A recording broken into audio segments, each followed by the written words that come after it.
Hello నమస్తే అండి, welcome back our channel. నేను మీ విజయలక్ష్మి. ఈరోజు మనం బాదం మిల్క్ని అయితే ప్రిపేర్ చేసుకుందాం. బాదం మిల్క్ మనం షాపుల్లో వెళ్ళి బాదం మిల్క్ కూల్గా తాగుతూ ఉంటాం కదా, అటువంటి బాదం మిల్క్ని అయితే మనం ఇంట్లోనే టేస్టీగా తయారు చేస్తున్నాం అండి. దానికోసం అయితే 1 లీటర్ మిల్క్ని అయితే స్టవ్ మీద పెట్టుకొని మరిగించుకుంటూ ఉండండి. మీరు బాదం పప్పుల్ని రాత్రే 1 కప్పుడు బాదం పప్పులు తీసుకొని సోక్ చేసి పెట్టుకొని తెల్లారి దాన్ని పీల్ తీసి కొంచెం చల్లటి పాలేసి నానబెట్టండి. మనం చేసుకునేంత మేరకు కూడా పాలల్లో ఉంచుతాం దాన్ని. అలాగే ఇంకొక గిన్నె తీసుకొని దాంట్లో 2 టేబుల్ స్పూన్స్ కస్టర్డ్ పౌడర్ వేసుకొని కస్టర్డ్ పౌడర్ని కూడా ఈ విధంగా అయితే మనం కలుపుకుందాం. లంప్స్ లేకుండా కస్టర్డ్ పౌడర్ని కలిపి మనం పక్కన పెట్టుకుందామండి. అన్నీ రెడీ చేసి అయితే మనం పక్కన పెట్టుకుంటున్నాము.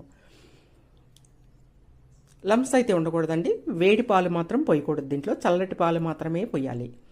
చల్లటి పాలు పోసి కలుపుకొని పక్కన పెట్టుకోండి. ఇప్పుడు మనం పాలల్లో నానబెట్టిన బాదం పప్పుల్ని ఫైన్ పేస్ట్ లాగా చేసి పక్కన పెట్టుకుందాం. ఫైన్ పేస్ట్ లాగా ఉండాలండి. ఆ పేస్ట్ని పక్కన పెట్టుకొని మనకు స్టవ్ మీద పాలు మరుగుతూ ఉన్నాయి కదండి, 400 గ్రాముల పంచదార అయితే వేసుకోండి. 400 గ్రామ్స్ వేసుకోండి.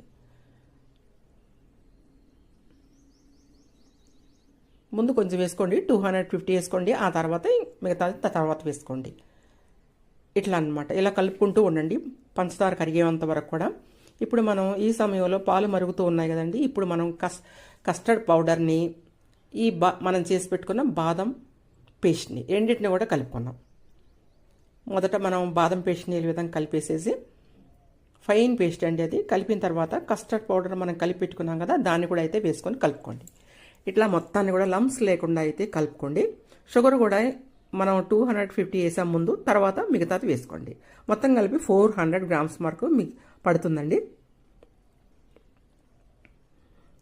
వేసేయండి. వేసి మొత్తం కలుపుకున్న తర్వాత కొంచెం సఫరాన్ వేసుకోండి.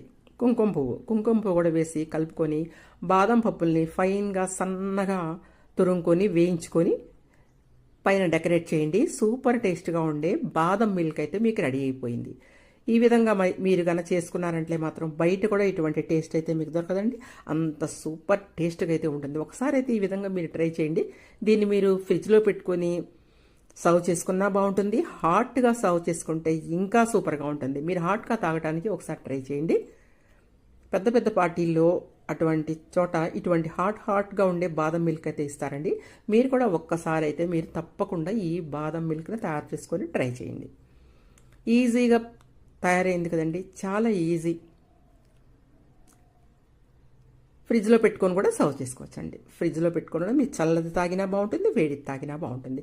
ఇంకెందుకంటే ఆలస్యం, మీరు కూడా ట్రై